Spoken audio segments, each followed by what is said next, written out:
Welcome back, ladies and gentlemen. We're still here on Nile TV International, our today's edition of the Breakfast Show. And now we are talking or shedding more light about the up to the moment last preparations for the long-awaited inauguration of the Grand Egyptian Museum, which it took like more than 2 decades to be built. It costed like $1 billion. With the collaboration, of course, with the Japan and in particular the JICA organization, and great symphony actually, which will bring this great or once-a-lifetime event, or once-a-lifetime such one-of-a-kind museum to the whole world, as Egypt nominates it the gift of Egypt to the world. So, well, to shed more light about this, we are delighted to be joined over the phone by our prominent guest, Mr. Ahmed Badr, tourism expert. Mr. Ahmed, very good morning to you. Good morning to you and all the audience. Thank you very much for having me. Yeah, well, we are all so excited as the whole world for like awaiting the inauguration of the GEM, or the Grand Egyptian Museum.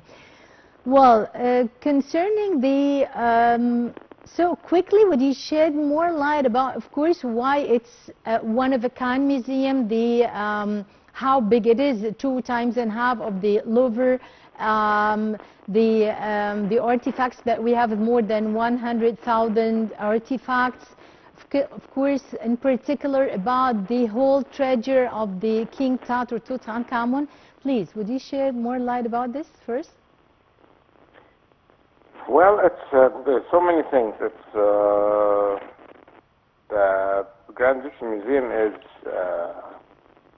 actually the biggest museum in the world dedicated to one civilization, our great civilization. So this is one of the big things about it.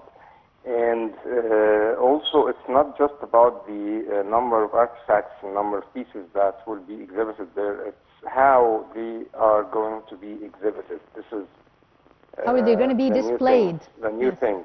That's the main difference between the GEM and the old Egyptian Museum, which is, by the way, still an amazing place to go, and still they have amazing pieces. Just I hope it will be renovated and the pieces there will be exhibited the way they deserve, and then we will have an unbeatable portfolio of museums and places to visit, so guests can come and stay in Cairo at least 4 or 5 days instead of 2-3 days, which is at the end will have definitely more positive impact for tourism and the Egyptian economy in general.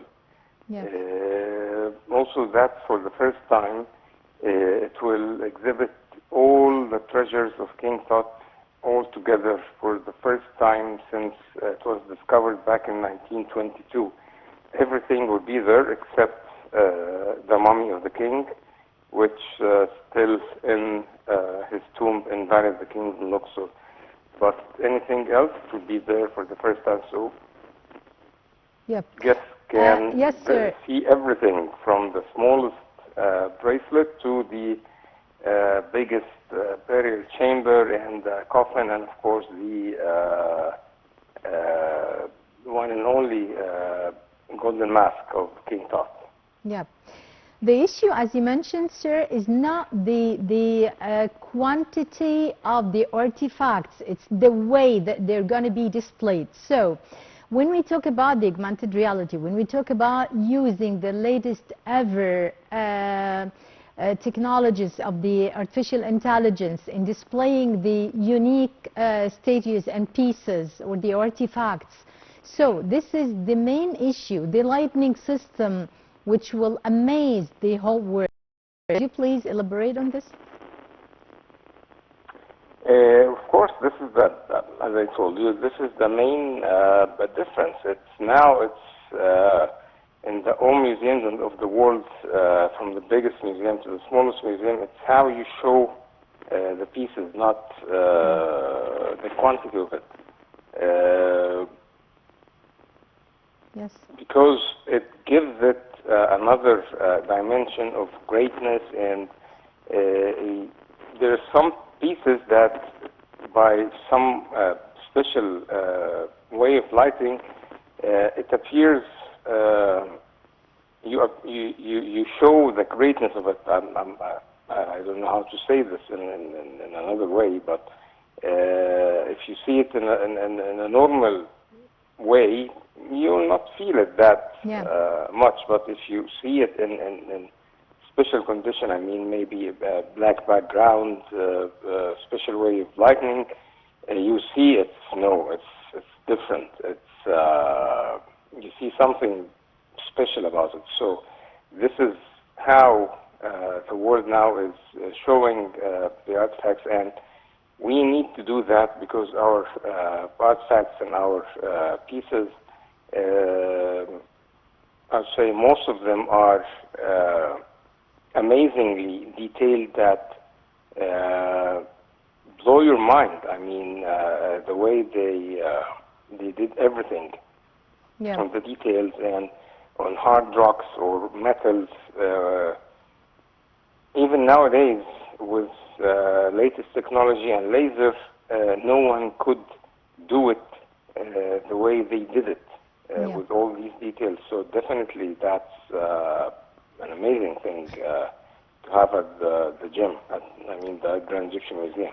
Yeah, of course, talking about the gem, what it has, what it contains, how it's going to be displayed, it's really endless and it's really so amazing, and gives us always a great feeling of pride. So, Mr. Ahmed Badr, tourism experts, many thanks for being with us and have a nice day. We are all anticipating and waiting for the great inauguration of the gem. Of course, it will be amazing, more than the Golden Mummy Parade.